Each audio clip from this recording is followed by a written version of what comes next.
Narcissists can find the strongest and smartest people and pull them into the insanity that is their lifestyle.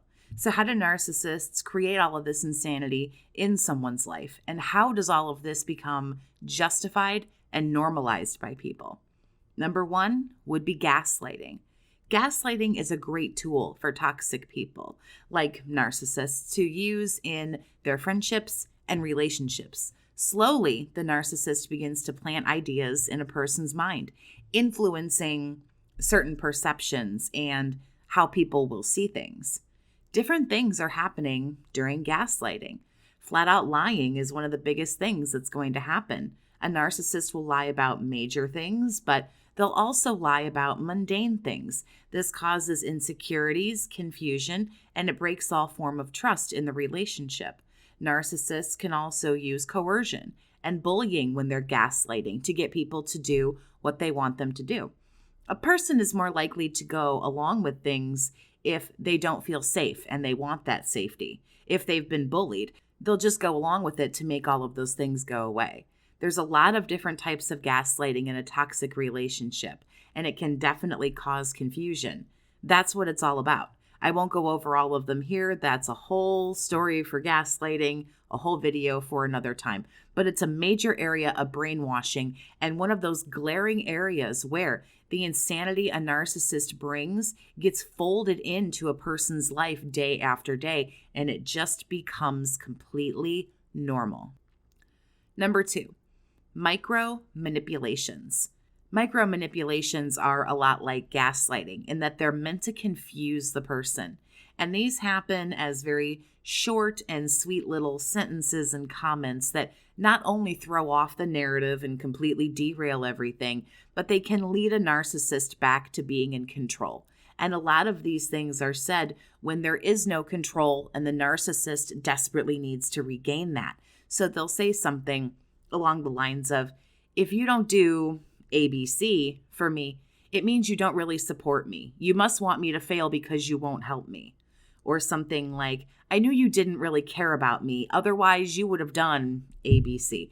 Things of that nature. It's a lot of guilt bombing and the narcissist playing the victim. These micro manipulations are geared towards sympathy and empathy, and the narc being a big old victim and needing something, so desperately wanting something. And you are awful if you don't do it. Again, great way for them to be the victim, and it can cause them to regain control when they feel like they're losing their grip on you. They'll say something to guilt you, to make you feel terrible, to kind of lure you back in to doing what it is they want you to do. If you'd like to talk to a fellow survivor one-on-one over the phone, get some help and support for what you're going through, you can now book a chat online at jess-stanley.square.site. It is a simple click away down in the video description. Number three, what I call dry begging. I certainly didn't make up this term, but I learned it from somebody right here in my comments section years ago. This used to actually drive me crazy in my own relationship with a narcissist. Dry begging is when they cry the blues, right? Some sob story. They're about to get kicked out. They're about to have a utility shut off. Gonna lose their job, rent is due, the car is gonna get taken away, blah, blah, blah. They need something, right? Something that they know that you have, or you have the power to have, or the potential to get. So they cry this story to you, but while they're telling you about everything they're going through, they don't specifically ask you for anything. And to top it off, the conversation ends with, oh, well, I just don't know what I'm gonna do. I guess I'll figure something out, right? You just got to keep it moving. So you feel terrible. And since you love them, you give them what they need, or as much of it as you can, to be able to fix the issue. And let's face it, these people are daily issues. There's always something wrong financially, mentally, physically, emotionally that you need to fix. I remember one time I got a big long text from this person. They were stranded at work, didn't know how they were going to get home. What were they going to do? They had to hurry up and reach out to somebody.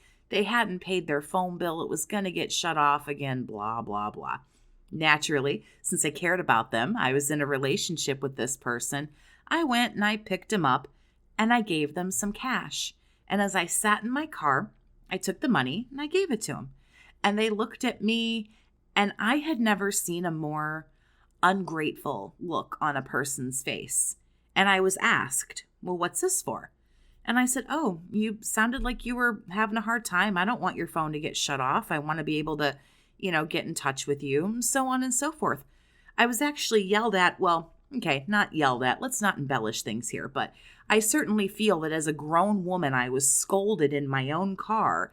And I got the phrase, I didn't ask you to do any of that. But you took my money, though. But you accepted my ride home, though. You didn't mind me driving 30, 35 minutes, whatever, to get you, take you home. Then I went home, and now I'm out money. You didn't do that. But I was scolded as if I was doing something wrong. Guilted me, pulled at the heartstrings, and then actually almost seemed offended when I tried to fix the issue. And I will never forget that moment. And this right here, survivor, that is actual insanity. Somebody asking, not asking, like sorry, not sorry, for help. When they get help, they seem like they're too proud for the help. Ew, what are you doing? I don't need anything from you. But taking it and moving forward like it never happened until tomorrow, when it was just going to be something else. And I did this for months and months and months, and I didn't like it. And I knew that there was something off about the whole situation. But what I didn't realize was, this is actually insanity. Being gaslighted and made to believe that certain things aren't true, and just tra-la-la along through daily life is insanity. And it's really interesting to see how we get here. And I feel like these reasons, along with several others, are why this whole insanity thing works on people. We rationalize or normalize, however you want to say it, all of this bullshit. And slowly but surely, between love bombing, devaluing, gaslighting, it just becomes normal. We make excuses for the behavior. We say things like, well, they're having a hard time.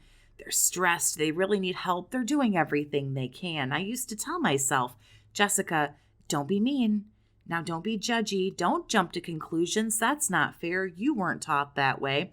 And so on and so forth. Everybody gets blindsided from the get-go. And if you're not used to people stooping this low, I think it takes you by surprise. And that's why I think it does take so many people by surprise, because you're never expecting other adults to stoop to some of these levels of low in order to get their needs, wants, priorities, etc. met. So tell me in the comments how you believe that narcissists create insanity and what it's all about. Thank you so much for listening. Have a great day, survivor, and take care of yourself.